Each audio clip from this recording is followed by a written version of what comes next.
Assalamualaikum warahmatullahi wabarakatuh. Rahayu Sagung Dumadi. Kembali lagi di channel Babat Nusantara. Pada kesempatan kali ini akan melanjutkan cerita tentang sejarah Elang Mataram.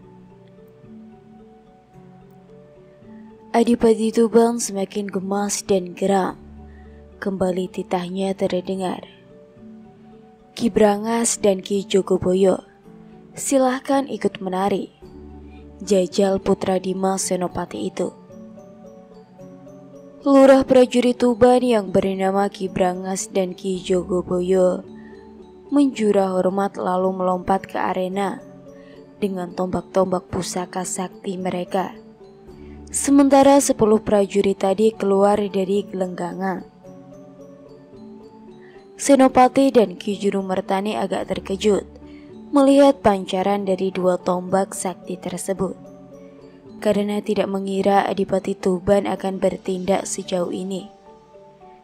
Namun Senopati dan Ki Juru yakin Raden Ronggo akan dapat mengatasinya.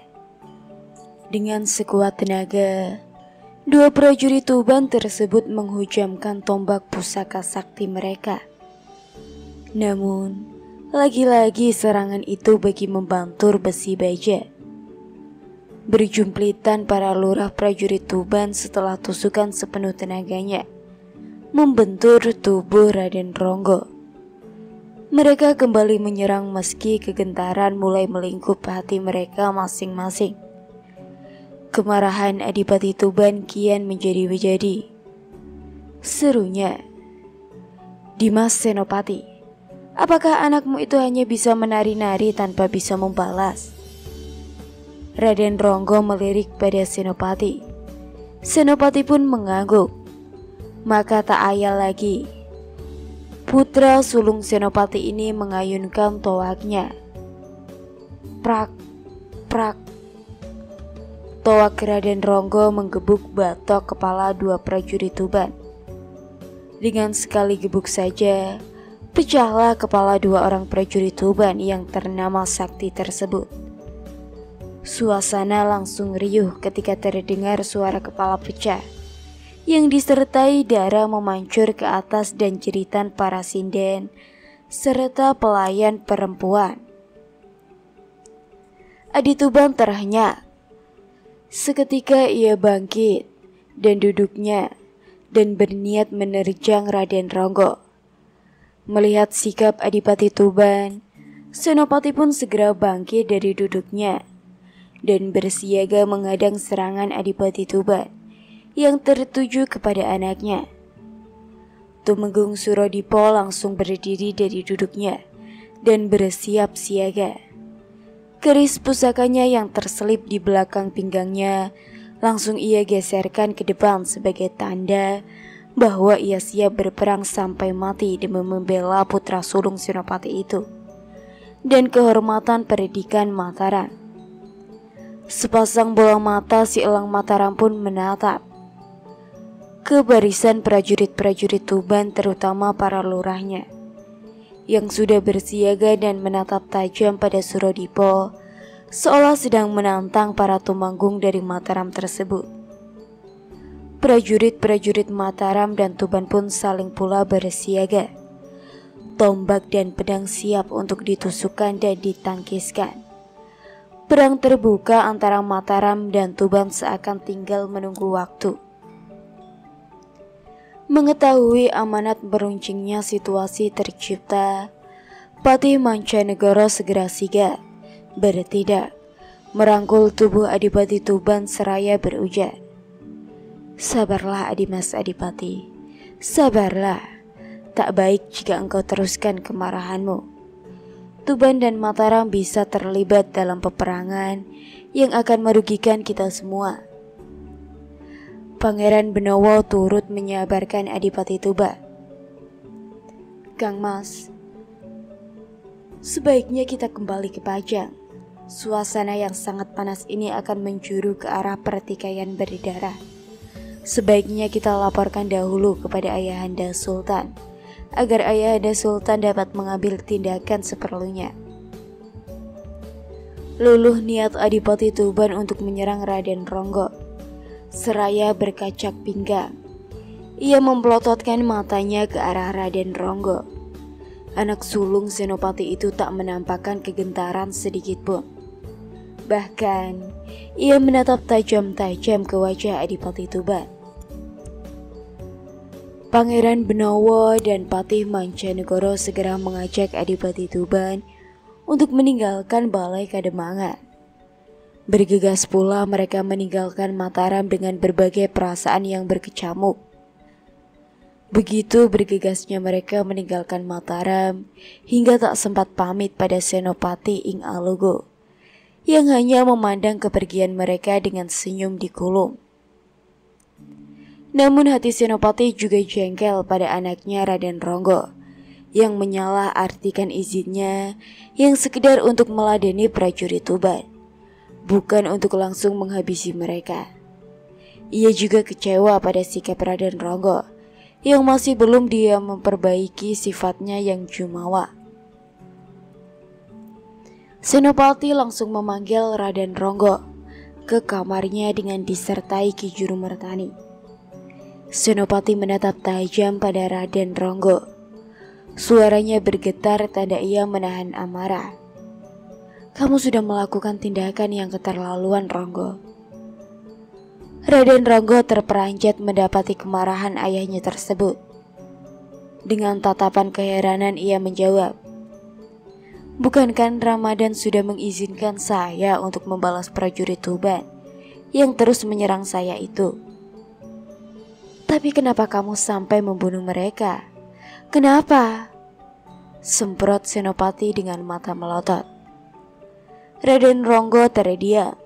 Dia lalu menundukkan kepalanya, sementara terguran Senopati terus meluncur dari mulutnya. "Jumawa, suka pamer. Kamu ingin mendapatkan tepuk tangan dan decak kagum, bukan?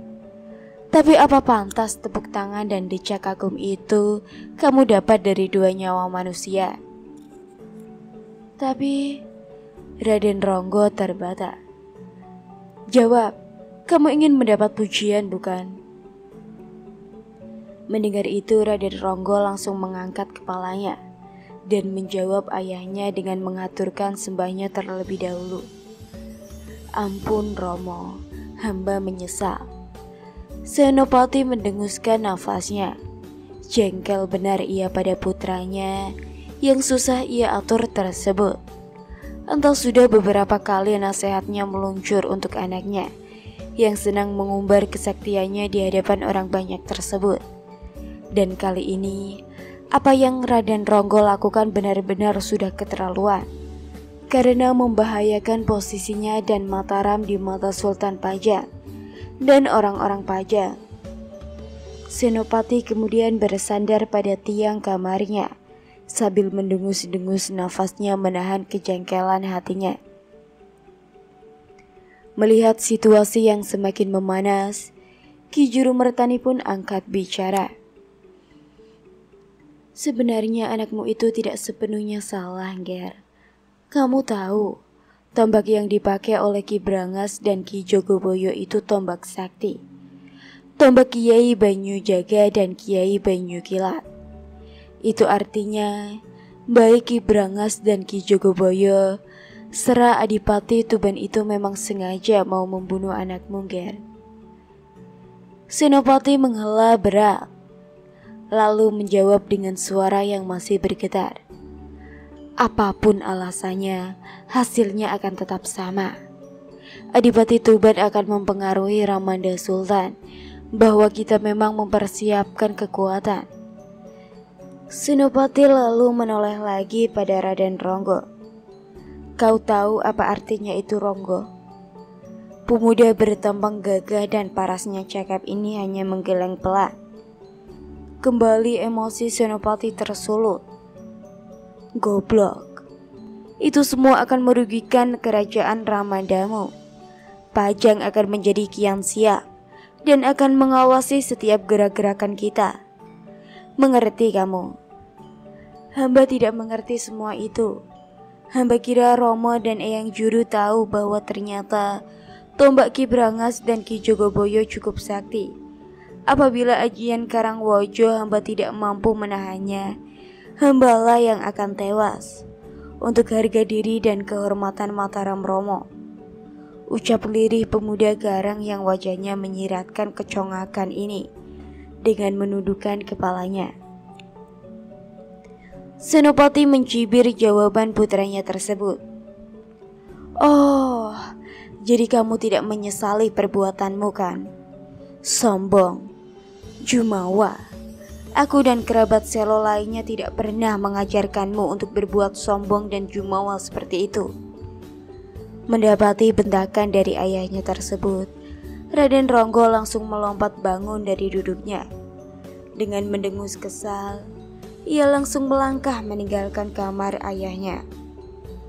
Ronggo, mau kemana? Ronggo, panggil Senopati. Tapi sebagai jawaban, yang terdengar adalah suara pintu kamar Senopati yang dibanting sampai jebol. Ki Juru Martani langsung memegang bahu untuk menahan langkah keponakannya tersebut. Angger terlalu keras menegur Ronggo. Anak muda mana yang tidak jumawa kalau memiliki kedikdayaan tinggi seperti dia? Apalagi dia itu umurnya kan baru 16 tahun. Untuk menghadapi anak yang umurnya segitu, kamu harus sangat bersabar, Nger. Senopati mengangguk lemas. Anak itu dari kecil memang sudah susah diatur.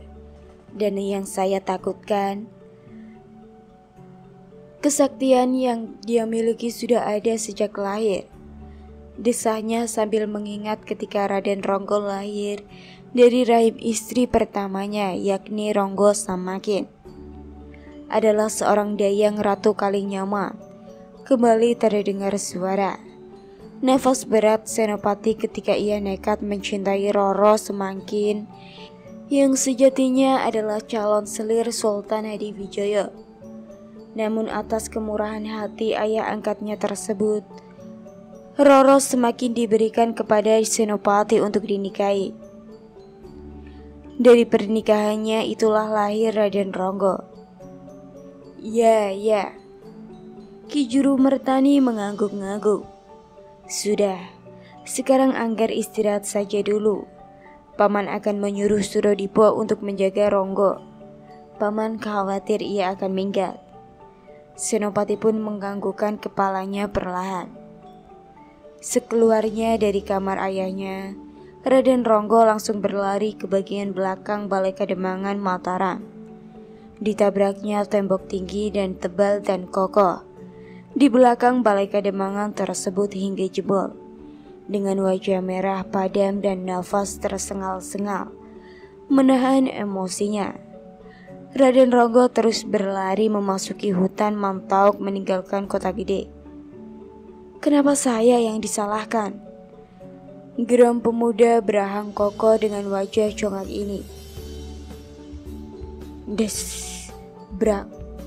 Sebatang pohon besar langsung tumbang dipukul oleh Raden Ronggo untuk melampiaskan kekesalannya.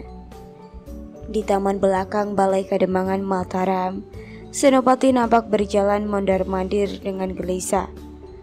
Amatlah ia sesali luapan amarahnya yang ia tumpahkan begitu saja pada Raden Ronggo.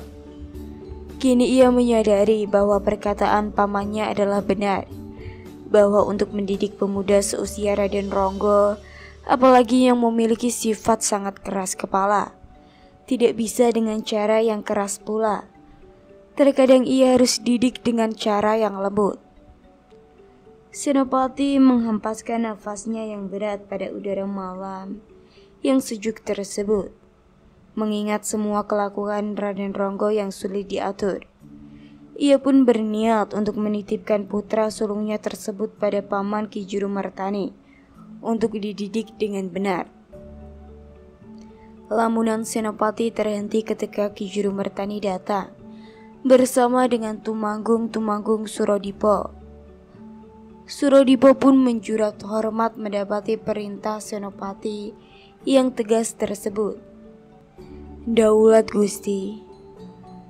Perintah Senopati terhenti sebentar saat ia melirik pada Ki Juru Mertani. Kemudian ia kembali menatap Suradipo yang masih menundukkan kepalanya. Kalau perlu paksa dia itu untuk pulang. Kenapa kejadiannya seperti ini? Saya yakin Adipati Tuban pasti akan mengoceh yang tidak-tidak pada Ramadan Sultan.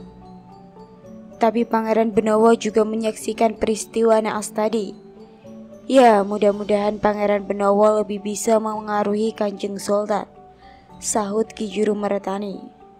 Sementara itu Suradipo mulai memasuki hutan untuk mencari Raden Ronggo sesuai dengan mulurinya. Diingatnya baik-baik pelajaran dari almarhum ayahnya yang ahli berburu untuk mencari jejak di malam hari. Sedangkan matanya terus memperhatikan keadaan di sekitarnya yang remang-remang diterangi cahaya dari obor yang dipegang tangan kirinya. Usaha Tumanggung muda ini nampaknya tidak sia-sia. Ia mendapati sebatang pohon besar yang roboh di tengah hutan. Pohon ini tidak roboh dengan sendirinya. Pohon ini pasti roboh oleh pukulan Raden Ronggo, pikirnya ketika memperhatikan bagian pohon tersebut yang patah. Suradipo pun terus melesat ke bagian hutan yang lebih dalam. Di bagian hutan yang paling lebat, ia melihat sosok manusia yang sedang duduk di atas sebuah batang pohon yang roboh termakan usia. Suradipo pun menghampirinya, dan benar saja, orang itu adalah Raden Ronggo yang sedang duduk sambil berkali-kali nempuk nyamuk yang berani hinggap serta menghisap darahnya. Raden, sapa Suradipo pada pemuda berahang kokoh dan tulang alis menonjol tersebut. Sebaiknya Raden pulang, karena Ramanda Raden sedang mencemaskan Raden.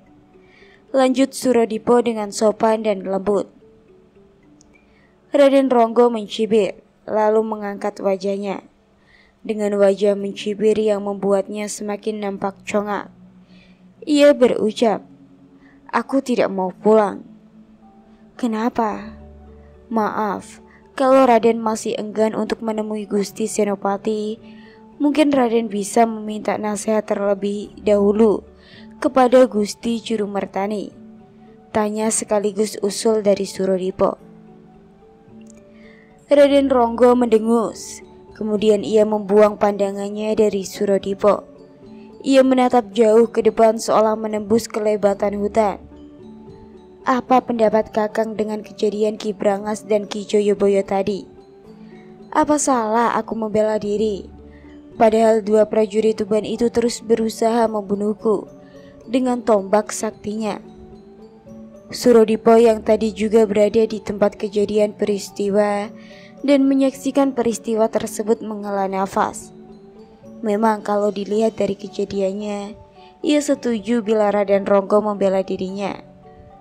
Memang Raden pantas membela diri karena kedua prajurit Tuban yang bernama Ki Brangas dan Ki Jogoboyo itu terus berusaha mencelakai bahkan membunuh Raden dengan tombak pusakanya. Jawabnya, benar kan? Raden Ronggo lalu berdiri dan menatap Suradipo. Bagi siapapun yang menyaksikannya akan paham dengan tindakanku. Eyang Juru Mertani juga memahami tindakanku. Tapi kenapa Romo Senopati terus saja menyalahkan aku? Aku tidak mau disalahkan, karena aku sama sekali tidak bersalah. Tugas Raden Ronggo. Tapi sebaiknya Raden bicarakan baik-baik dengan Gusti Senopati dan Juru Mertani. Bagaimana Raden mau berbicara untuk membela diri kalau Raden pergi dari rumah? Ujar Suradipo. Aku tetap tidak mau pulang ke rumah, tegas Raden Ronggo. Aku mau melanglang buana. Silahkan, saya tidak dalam posisi untuk mencegah Raden. Tapi saya minta agar Raden membicarakannya dengan meminta izin terlebih dahulu dengan Ramanda Raden, bujuk Suradipo. Tidak usah. Dari dulu Romo tidak pernah memahami aku. Aku ingin melanglang buana dan menjajal semua orang sakti yang namanya aku dengar dari angin yang mengabarkannya. Aku sudah bosan dengan keadaan di Mataram yang serba banyak aturan itu. Tolak Raden Ronggo dengan nada tinggi. Suradipo menghela nafas berat. Putra Senopati yang berada di hadapannya ini sangat keras kepala dan tidak bisa dibujuk sama sekali. Ia jadi teringat peristiwa 6 tahun yang lalu saat usianya sama seperti Raden Ronggo. Suradipo selalu penasaran untuk menolak nasihat ayahnya. Bahkan ia hampir saja nekat kabur dari rumah bersama Ratno Cumiri ketika hubungan mereka dilanggar oleh Ki Wirojoyo setelah peristiwa ketahuannya Ki Margoloyo ayah Retno yang ternyata adalah si siluman serigala kelabu, pemimpin gerombolan rampok yang sangat kejam. Kini ia bisa memahami bagaimana pusingnya kepala ayahnya ketika menghadapi dirinya yang selalu berontak tersebut, yang seperti Raden Ronggo yang kini berontak pada ayahnya tersebut. Suradipo menghela nafas berat. Putra Senopati yang berada di hadapannya ini sangat keras kepala dan tidak bisa dibujuk sama sekali. Ia jadi teringat peristiwa 6 yang lalu saat usianya sama seperti Raden Ronggo. Tetapi Suradipo berusaha untuk tetap sabar dan menahan diri. Ia menutup keterkejutannya dan tetap bersikap sopan. Maaf Raden, saya hanya menjalankan tugas untuk memanggil Raden pulang. Sebaiknya Raden menemui Gusti Senopati dulu, kalaupun Raden tetap ingin melanglang jaga. Namun nampaknya Suradipo harus menemui jalan buntu ketika dilihatnya Raden Ronggo mengangguk-ngangguk sambil tersenyum aneh. Dengan congak dan ponglah ia berkata, "Ternyata Kakang bisa menahan pukulan tenaga dalamku. Kalau orang biasa pastilah ia sudah celaka. Minimal tangannya hancur. Tapi Kakang masih bisa bersikap tenang dan tidak terluka sedikit pun. Bagus, bagus. Aku suka itu." Suradipo tak menyangka kalau perbuatan Raden Ronggo barusan adalah suatu bentuk tantangan terhadap dirinya. Kini ia bisa langsung menebak maksud Raden Ronggo yang sedang tertawa di hadapannya. Tapi meskipun begitu, ia bertanya juga pada putra majikannya tersebut. "Loh, apa maksud Raden?" "Jangan pura-pura dungu Suradipo." Hahaha. Raden Ronggo tertawa sambil menatap tajam pada Suradipo. "Sebenarnya, aku sudah lama penasaran padamu. Aku juga sudah mendengar kehebatanmu yang bisa mengalahkan dukun Telu bernama Nyi Narasati dan kelompok 7 bayangan setan. Maka tak heran Romo dan Eyang Juru Mertani sangat mempercayaimu, sampai mereka mengangkatmu menjadi tumangkung di usia semuda ini." Suradipo sudah bisa menebak apa yang bakalan terjadi pada dirinya. Maka diam-diam ia pun mulai menghimpun tenaga dalamnya untuk menjaga dirinya dari kemungkinan terburuk. Sedangkan Raden Ronggo terus tertawa kegirangan. Dengan berkacak pinggang, ia berjalan memutari tubuh Suradipo. Tergambar jelas dari wajahnya, Raden Ronggo nampak sangat senang dan bersemangat, seperti anak kecil yang mendapat mainan baru. "Suradipo, ayahku dan Eyang Juru Mertani pasti tidak akan mempercayai orang dengan sembarangan. Kalau mereka mempercayai seseorang, pastilah orang itu memang pantas dipercayai dan waskita, serta lindungi. Selain itu, aku dengar kau juga mempunyai keris pusaka yang sangat sakti bernama Kiai Guntur Geni, yang konon pusaka yang dapat menandinginya hanya keris Kiai Sengkelek dan keris Kiai Carubuk milik Eyang Sultan Hadiwijoyo, serta tombak Kiai Pleret milik Romo Senopati. Aku sangat penasaran padamu. Ujar Raden Ronggo yang seolah mengetahui kesaktian pusaka milik Surodipo tersebut. Surodipo pun terkejut, sebab pusaka warisan dari gurunya tersebut tak pernah ia pamerkan, malah sangat ia sinengkerkan. Tapi ternyata Raden Ronggo bisa mengetahuinya, karena putra Senopati ini memiliki ketertarikan yang amat sangat pada benda-benda dan senjata-senjata pusaka bertuah. Selain itu, ia juga diberitahu oleh Ki Juru Taman akan kesaktian keris pusaka milik Surodipo tersebut. Karena ia dan Ki Juru Taman, yang merupakan jin makhluk halus suruhan Ratu Kidul untuk menjaga Senopati dan wilayah Mataram tersebut, berteman cukup dekat. Tiba-tiba sorotan mata dan raut wajah Raden Ronggo berubah. Maka dari itu, dengan tenaga dalam yang luar biasa hebatnya, Raden Ronggo membabatkan tangan kanannya pada leher Surodipo. Yang diserang pun langsung melompat mundur. Akan aku tuntas rasa penasaranku padamu di malam ini. Ayo kita mengadu kesaktian Surodipo. Kalau perlu cabut kerismu, aku ingin menjajalnya. Kesabaran Surodipo benar-benar sedang diuji. Ia masih berusaha bersabar dengan bersikap lunak. Ia pun mengaturkan hormatnya dengan harapan agar Raden Ronggo tidak meneruskan niatnya. Maafkan hamba, Raden. Tentu hamba tidak bisa meladeni Raden. Hamba hanyalah abdi dari ayah Raden. Mana mungkin hamba berani untuk bertarung dengan Raden. Akan tetapi Raden Ronggo malah mencibir sikap sopan dan hormat Surodipo tersebut. Kalau begitu, anggaplah aku bukan anak majikanmu, atau kau boleh mampus penasaran. Ya. Raden Ronggo langsung mencacar Surodipo dengan serangan-serangan yang mengarah ke bagian-bagian tubuh yang vital, dengan mengarahkan tenaga dalam yang teramat dahsyat. Saking hebatnya tenaga dalam Raden Ronggo, angin pun bersorak, seolah angin badai sedang bertiup yang keluar dari setiap gerakannya. Ranting-ranting berterbangan, daun-daun berguguran karenanya. Pohon-pohon besar pun langsung bertumbangan ketika terkena pukulan atau tendangan Raden Ronggo. Tetapi Surodipo masih berusaha sabar. Ia hanya terus menghindar tanpa berusaha menangkis, apalagi membalas serangan Raden Ronggo. Berabe. Jika terus begini aku bisa konyol. Tapi meladeni dia juga makin salah. Aku harus terus berusaha menghindar.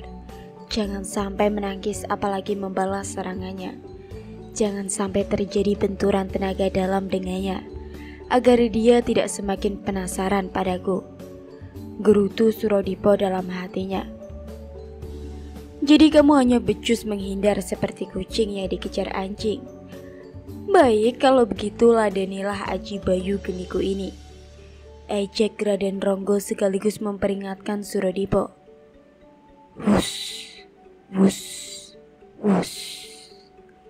Lidah api disertai angin teramat panas yang amat dahsyat terus menyambar-nyambar Surodipo, yang keluar dari kedua tangan dan mulut pemuda sakti anak majikannya tersebut.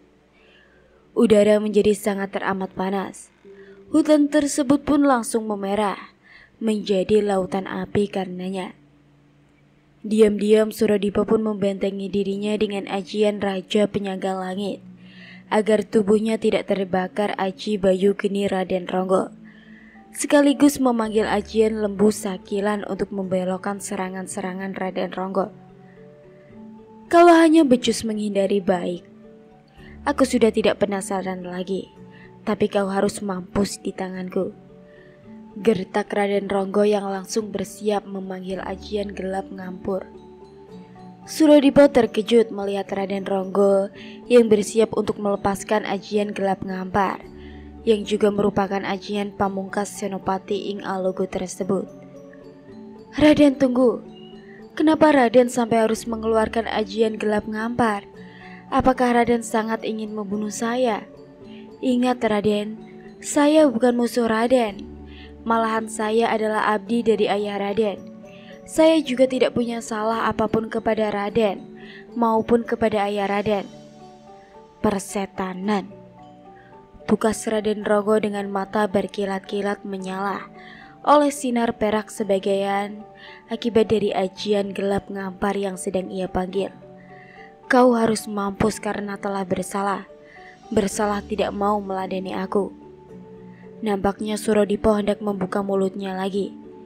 Tapi Raden Ronggo benar-benar tidak memberinya kesempatan. Dengan kalap Raden Ronggo terus menembakkan ajian gelap ngamparnya. Petir-petir besar berwarna perak yang keluar dari kedua telapak tangan Raden Ronggo terus menyambar-nyambar Surodipo. Kembali Surodipo harus berjumplitan ke sana kemari, menghindari serangan ganas Raden Ronggo, menggunakan ajian tatar bayu dan lembur sakilan, sekaligus membentengi dirinya dengan aji Raja Penyanggarangit. Ledakan-ledakan gegap gempita pun bergema dan menggetarkan senopati hutan tersebut. Tenaga dalam Raden Ronggo benar-benar sangat hebat dan seolah tidak terbatas. Dia terus menembakkan ajian gelap ngamparnya menyasar Surodipo. Sampai saat ini, Surodipo masih terus berusaha untuk menghindar. Meskipun ia tahu, lama-kelamaan ia bisa kena celaka oleh pukulan maut tersebut. Tak mau konyol, maka Surodipo pun terpaksa mengambil sebuah keputusan yang berani untuk mengakhiri masalah yang semakin rumit tersebut. Raden, tunggu! Bentak Surodipo dengan tenaga dalamnya yang menggema ke seantero tempat tersebut, bahkan sampai menggetarkan bumi yang dipijak Raden Ronggo. Pemuda yang berangsang ini pun menghentikan serangannya karena ia terkejut oleh bentakan Surodipo yang menggetarkan jantungnya. Bahkan dadanya serasa dipukul oleh palu. Telinganya berdengung sakit-sakit seolah ditusuk-tusuk oleh bantakan prajurit ayahnya tersebut. Bagaimana kalau kita biasa membuat kesepakatan? Usul Surodipo. Kesepakatan apa? Tanya Raden Ronggo dengan wajah merah padam dan mata melotot karena dadanya dipenuhi hasrat untuk mencoba kesaktian orang kepercayaan ayahnya tersebut. Maaf sebelumnya saya bertanya dulu. Apakah niat Raden ingin membunuh saya atau mencoba kesaktian saya? Aku hanya ingin mencoba kesaktianmu. Aku tidak punya niatan untuk membunuhmu. Tetapi kalau kau sampai terbunuh, itu bukan salahku. Itu hanya kau saja yang apes, jawab Raden Ronggo dengan mencibir, sehingga nampak benar kecongakan dan kepongahannya ini. Surodipo menggeram dalam hatinya karena marah oleh ucapan Raden Ronggo yang menyepelekan nyawa manusia. Tapi ia tahan dalam hatinya. Ia pun berujar, baiklah kalau begitu. Bagaimana kalau Raden memberikan saya pelajaran berupa sekali saja pukulan ajian gelap ngampar dengan tenaga dalam penuh Raden. Kalau saya mati, Raden boleh menganggapnya sebagai satu kemenangan mutlak, dan Raden boleh melakukan apapun juga. Raden juga tidak perlu merasa bersalah kepada saya. Kau pasti tewas, tapi aku ingin tanya, bagaimana kalau kau masih hidup? Kalau saya bisa bertahan dari pukulan Raden, maka Raden tetaplah pemenangnya karena telah berhasil memaksa saya untuk meladeni Raden. Tapi Raden harus ikut saya pulang dulu ke Mataram untuk menemui Gusti Senopati. Setelah itu terserah Raden, kalau mau pergi kemanapun, saya tidak berhak melarang Raden. Punggal Surodipo. Kenapa kau berkukuh sampai bersedia mati segala? Tanya Raden Ronggo. Karena saya adalah seorang prajurit. Pantang bagi seorang prajurit untuk mundur dari perintah dan tugas pemimpinnya. Raden Ronggo mengangguk-angguk tanda ia menujui usul Surodipo. Baiklah. Aku akan menuruti permintaanmu sebagai tanda penghormatanku. pada prinsipmu sebagai prajurit Romoku yang sejati. Sekarang bersiaplah. Surodipo pun langsung memanggil ajian Raja Penyangga Langit dan Wojo Ireng serta Limang Sewu untuk membentengkan dirinya. Juga memanggil ajian Lembur Sakalian untuk membelok serangan Raden Ronggo. Ia pun mengarahkan hawa sakti dari tuas keris Kiai Guntur Geni miliknya untuk melindungi dirinya. Bismillahirrahmanirrahim. Ya Gusti Allah, lindungilah hambamu ini. Oh Guru, semoga seluruh ilmumu yang kau turunkan padaku masih ada dalam diriku. Batinnya. Ya. Raden Ronggo berteriak menggelegar. Dari kedua telapak tangannya menculatlah petir raksasa yang jauh lebih besar dari sebelum-sebelumnya berwarna perak, yang sangat panas menyambar Surodipo. Bledar. Satu ledakan dahsyat terjadi menggetarkan seluruh tempat-tempat tersebut. Kemudian muncullah percikan-percikan air yang membasahi bumi dan Raden Ronggo bagaikan gerimis deras. Amat terkejutlah Raden Ronggo melihat Surodipo yang masih tegak berdiri di tempatnya, meskipun kakinya terbenam sebatas mata kaki ke dalam tanah. Dari sekujur tubuhnya mengeluarkan asap putih kebiru-biruan. Surodipo pun membuka matanya. Untunglah dia sanggup menerima aji gelagap ngampar dari Raden Ronggo yang menggunakannya dengan tenaga dalam penuh dengan baik. Hanya saja jantungnya berdegup kencang dan nafas tersengal-sengal karena terjadi bentrokan tenaga dalam yang dahsyat. Tanpa ia berusaha menyerang balik Raden. Ya, Surodipo benar-benar hanya mempertahankan dirinya. Surodipo buru-buru mengalirkan seluruh tenaga dalamnya dan hawa sakti dari keris Kiai Guntur Geni di balik pinggangnya ke jantungnya yang berdegup kencang sambil mengatur nafasnya. Bagaimana Raden? Tanya Surodipo telah menormalkan denyut jantungnya dan nafasnya. Raden Ronggo tidak langsung menjawab. Untuk beberapa saat ia masih terkesima dengan kehebatan Surodipo yang mampu menahan aji gelap ngamparnya dengan tenaga dalam penuh. Bahkan Surodipo nampaknya tidak terluka sedikit pun, apalagi sampai mati oleh serangannya.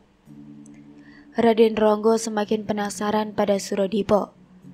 Namun sebagai kesatria sejati, ia pun harus memenuhi janjinya. Baiklah, sesuai dengan janji kita, aku mengaku kalah. Tidak salah Romo dan Eyang Juru Mertani mengangkatmu menjadi seorang kepercayaan mereka. Tidak salah orang-orang Mataram menjulukimu sebagai Elang Mataram. Raden tidak kalah. Raden tetap menang seperti perjanjian kita. Tapi tiba-tiba Raden Ronggo melompat ke atas, kemudian melesat menobros ke kegelapan hutan, meninggalkan Surodipo dengan kecepatan yang fantastis. Lalu terdengarlah suaranya menggema di seantero hutan tersebut. Surodipo, kali ini aku harus mengakui keunggulanmu. Aku juga jadi semakin penasaran padamu. Jadi lain kali aku akan menantangmu lagi. Tapi aku juga sudah bertekad untuk melalang buana meninggalkan Mataram. Sampaikan saja pada Romoku apa adanya. Surodipo termangu mendengar pernyataan dari Raden Ronggo tersebut. Ia juga merasa percuma untuk mengejar Raden Ronggo karena salah-salah Raden Ronggo akan kembali mendatanginya. Ia hanya bisa mendengus kesal karena untuk kali pertama ia gagal melaksanakan perintah dari Senopati. Dengan hati menahan kedonggolan akibat dari Raden Ronggo, ia pun melesat pulang ke Balai Kademangan Mataram. Ya sudah, dalam hati ini kamu tidak bersalah Surodipo. Karena Tole Ronggo itu memang, ya begitu itu sifatnya, sulit untuk dihadapi. Ujar Ki Juru Mertani. Benar, sekarang kamu beristirahatlah pungkas Senopati. Sendiko Gusti. Hormat Surodipo lalu meninggalkan mereka. Senopati hanya bisa bertunduk murah mendapati kelakuan putra sulungnya yang sangat sulit diatur tersebut. Bahkan sekarang, ia berani menentang seorang prajurit tinggi Mataram dan nyaris menyelakainya. Untunglah Suradipo yang ia tugaskan untuk menyusul Raden Ronggo. Sebab kalau prajurit yang lain, mungkin sekarang hanya tinggal namanya saja. Paman yakin, suatu saat nanti Tole Ronggo pasti akan pulang kembali. Kamu hanya perlu berdoa saja, Ger. Saran Ki Juru. Senopati mengangguk. Paman, saya sudah menyerah mendidik Ronggo. Maka dari itu, sepulangnya Ronggo nanti saya akan menitipkan pada Paman, agar dia mendapatkan pendidikan layaknya orang-orang Selo. Ki Juru Martani pun mengangguk sambil tersenyum. Tentu, Ger. Dengan senang hati Paman akan mendidik agar dia bisa menjadi wong Selo yang sejati. Rombongan Pangeran Benawa yang bergerak pulang dari Mataram baru saja sampai ke Keraton Pajang. Sepanjang perjalanan, Adipati Tuban nampak menahan kemurkaan hatinya karena dua lurah prajurit utamanya telah tewas di tangan Raden Ronggo. Sementara Pangeran Benawa dan Pati Mancanegoro memilih untuk diam sambil memikirkan laporan yang akan mereka sampaikan pada Sultan. Pokoknya aku akan melaporkan apa adanya, termasuk bagaimana Senopati seperti sengaja melecehkan orang-orang Tuban, yang juga merupakan abdi negara Pajang. Melecehkan aku, menantu Ramadan Sultan. Geram Adipati Tuban seturunnya dari kuda. Saya kira tidak begitu, Kang Mas Adipati. Saya kenal benar siapa Kakang Senopati. Dia tidak mau mempermalukan orang di hadapannya. Apalagi orang itu adalah Adipati Tuban dan para utusan agung dari Pajang, sahut Pangeran Benawa dengan tenang. Adipati Tuban mendelik mendengar ucapan Pangeran Benawa tersebut. Barangkali itu dulu, waktu masih Ngawulu Panjang. Pangeran Benawa nampaknya kurang suka dengan cara bicara Adipati Tuban, yang dari sepanjang perjalanan terkesan terus menyalahkan Pangeran Benawa. Jadi maksud Kang Mas, Kakang Senopati sudah berubah sekarang. Semuanya bisa berubah, tukas Adipati Tuban. Kalau keadaan berubah, dan rupanya putra Paman Panemon itu sudah merasa besar, sudah melebihi para pangeran Adipati. Kang Mas Adipati, Pangeran Benawa langsung memotong seraya memegang pundak Adipati Tuban, karena dirinya merasa tidak nyaman untuk terus berdebat dengan Adipati Tuban. Sungguh terlalu dini menilai orang hanya dalam sekejap, hanya dengan sekali pertemuan, termasuk menilai apakah pembangunan Mataram punya tujuan-tujuan seperti dikhawatir orang selama ini.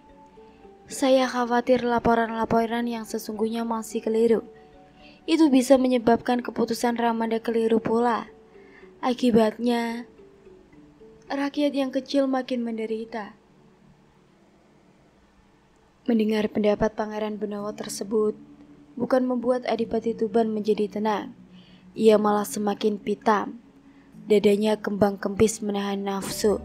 Nafsunya semakin memburu. Aku malah makin tidak mengerti dengan jalan pikiranmu, Dimas. Adipati Tuban kemudian menghempas tangannya Pangeran Benawa dari pundaknya. Lawang sudah jelas tinggal aku Senopati dan Mataram itu kok. Apa tari bekasan Rangin Raden Ronggo itu bukan suatu pertanda kalau mereka sebenarnya menunjukkan kekuatan mereka pada kita, bahwa Mataram sudah mempersiapkan sebuah kekuatan besar. Mereka seperti sengaja menunjukkan kesaktian mereka pada kita. Mereka seolah menunjukkan bahwa mereka kebal terhadap kekuatan Pajang. Coba simak dengan lebih seksama. Pangeran Benawa menghela nafas, kemudian menggelengkan pelan kepalanya seraya tersenyum kecil, mendapati cara Adipati Tuban yang mendabatnya dengan sangat emosional, yang sangat tidak elok pada masa itu. Saya menyaksikan, Kang Mas menyaksikan, dan Paman Patih menyaksikan. Juga hampir seluruh anggota rombongan menyaksikan. bahwa Kang Mas Adipati yang pertama meminta sesungguhan tari Bekasan Rangin, dan Kang Mas Adipati yang pertama memulai dan menantang Raden Ronggo. Bukan begitu, Kang Mas. Saya lebih dari sekedar paham bahwa tombak yang dipakai Ki Brangas dan Ki Joyoboyo itu bukan tombak sembarangan. Itu tombak sakti yang seharusnya hanya boleh dipakai dalam peperangan, bukan dalam tari Bekasan Rangin. Mendapati jawaban telak dari Pangeran Benawa, Adipati Tuban hanya bisa terdiam karena memang semua yang dikatakan oleh Pangeran Benawa benar adanya. Dia hanya bisa mendengus kesal dengan wajah merah bak toko Rahwana dalam pawangnya. Pangeran Benawa hanya tersenyum di kulum lalu melanjutkan langkahnya untuk memasuki pendopo Keraton Panjang. Malam harinya, Sri Sultan Hadiwijoyo nampak sedang muram di taman keraton. Wajahnya sangat kusut. Desahan nafasnya yang berat sekali terdengar memecah keheningan malam. Permaisurinya yang menerimanya pun hanya ikut terdiam dan menundukkan kepalanya. Terus terang, ucapan Sultan memecah keheningan dengan suara berat. Apa yang kusampaikan kepada semua abdiku sangat bertentangan dengan naluri batinku. Semua yang kukatakan sebenarnya hanya untuk pelipur hatiku yang takut, sangat takut. Ampun Paduka, Permaisuri menjurut hormat. Maafkan hamba yang bodoh ini. Hamba tidak mengerti mengapa Paduka mesti takut. Mataram hanya satu duku yang kecil dibanding dengan kekuatan Pajang yang maha perkasa ini Paduka. Sultan menghela nafas berat mendengar pertanyaan dari istrinya yang merupakan salah satu putri dari almarhum Sultan Trenggono, sang penguasa Demak yang terbesar tersebut. Dinda, kau masih ingat Wirayatuya Kanjeng Sunan Giriprapen yang pernah aku ceritakan bahwa suatu hari di tanah Mataram akan muncul raja besar yang menguasai tanah Jawa, dan bagi siapapun yang berani mengganggu, apalagi menggempur tanah Mataram untuk menggagalkan takdir dari sang maha kuasa tersebut, akan terkena bilahi, akan mendapat kehancuran. Bukankah suatu hari itu belum tentu sekarang Paduka? Tanya Permaisuri. Belum tentu itu bisa memang belum tentu atau memang tentu. Bukankah begitu Dinda? Permaisuri terdiam mendengar ucapan suaminya tersebut. Dalam hatinya, ingin benar ia menyarankan untuk memadamkan setitik api yang mulai menyala di Mataram. Mumpung masih setitik api, tentu akan lebih mudah memadamkannya daripada ketika nanti api tersebut sudah berkobar dan membakar seluruh keagungan serta kewibawaan negeri Pajang. Namun apa yang dikatakan oleh Sultan juga adalah benar, bahwa mereka harus berhati-hati dengan Wirayatuya Kanjeng Sunan Giriprapen. Lihat istana kita itu, ucap Sultan setelah beberapa lama terdiam menunggu, sambil menunjuk keraton dengan matanya. Mata batinku merasakan bahwa bangunan-bangunan yang megah ini sudah tidak lagi memiliki jiwa, hampa. Tinggal kekosongan kayu dan batu yang kerasa tanpa wibawa. Biasanya juga seperti ini.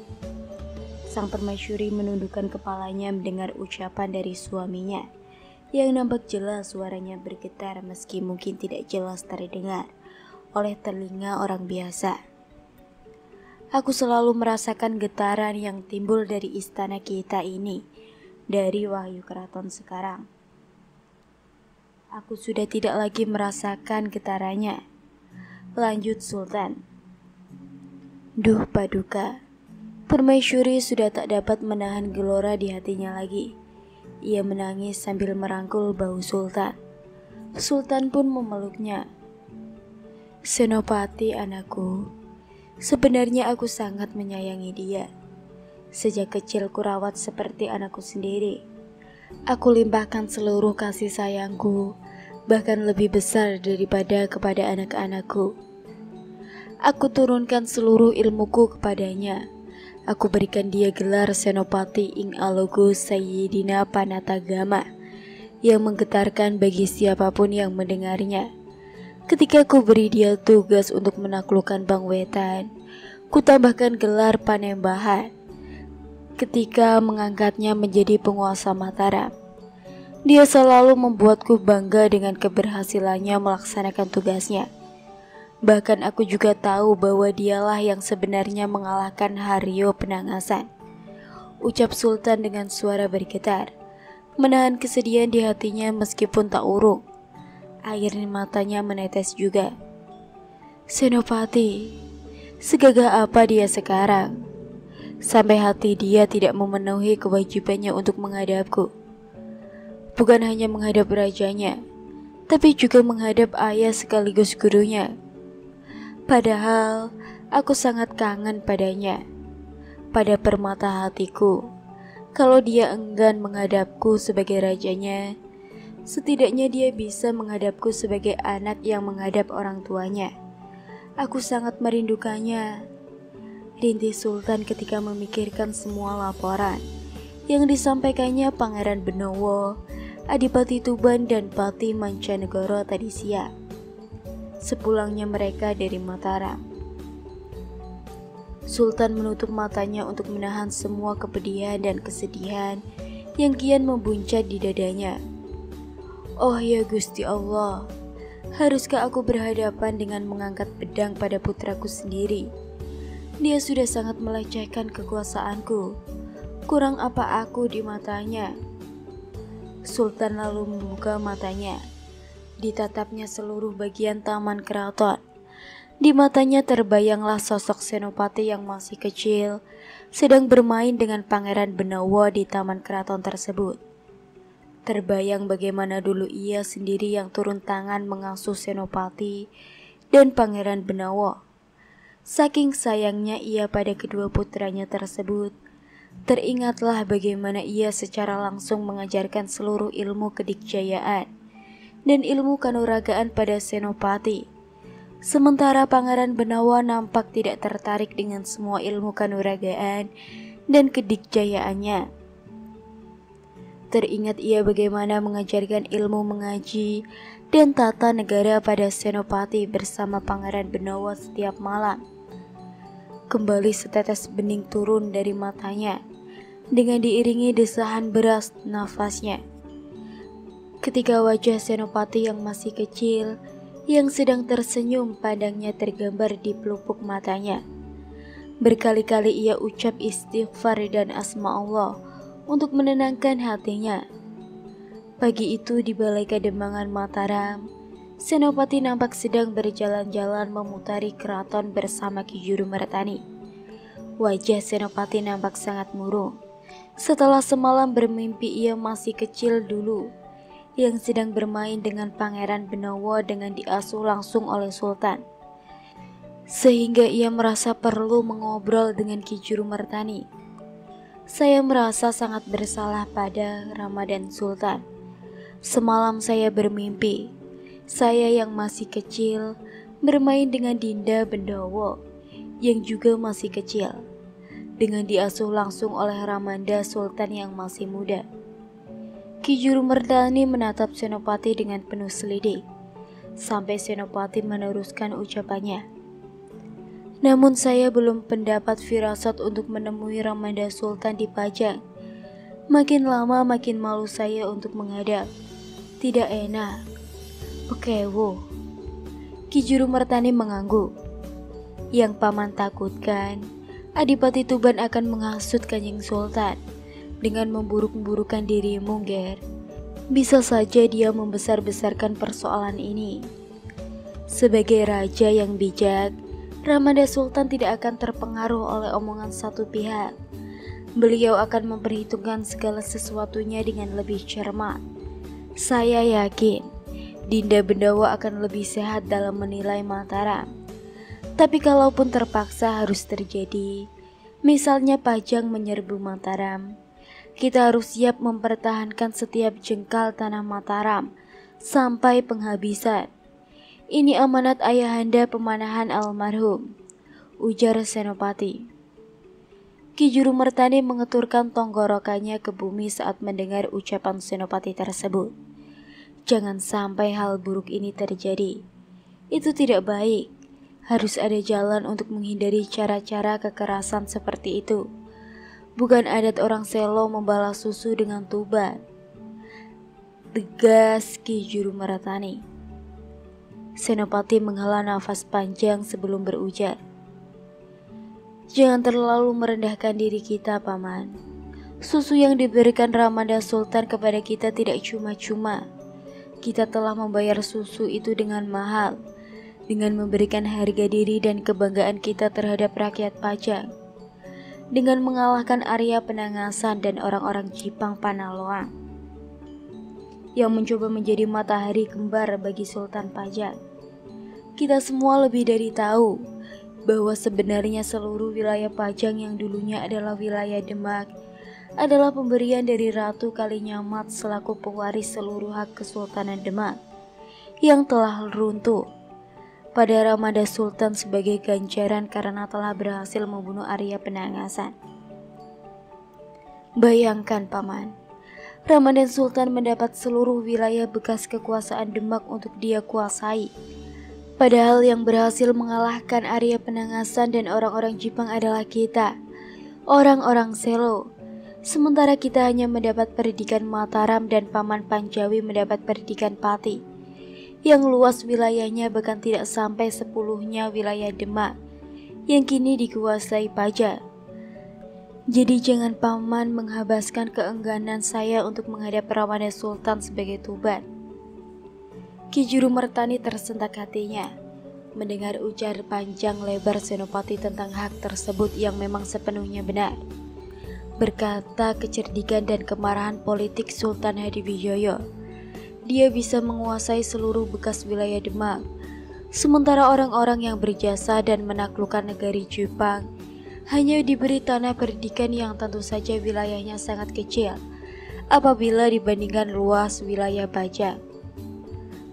Padahal dalam sayembaranya Ratu Kalimaya telah menjanjikan bagi siapapun yang berhasil menumpas Arya Penangkasan, dia akan mendapat seluruh tanah bekas wilayah Kesultanan Demak dan Kalinyamat, beserta seluruh isi dan kekayaannya. Sultan Hadiwijoyo berhasil memenangkan sayembara tersebut dengan memakai jasa orang-orang Selo. Jika saja Sultan Hadiwijoyo bisa bersikap jujur dan almarhum Ki Pemanahan tidak terpengaruh oleh Sultan Hadiwijoyo, maka tentu Ki Pemanahan dan Ki Panjawilah sebagai yang berhak, yang akan menerima hadiah sayembara dari Ratu Kalinyamat. Namun begitu, Ki Juru Mertani merasa tetap wajib menasehati Senopati. Secara anggah unggu, keenggahan Anggar sowan kepada Kanjeng Sultan, jelas itu bisa dicap sebagai suatu kekurang ajaran. Karena selain politik, kita juga harus berpikir secara anggah unggu adat kebiasaan kita.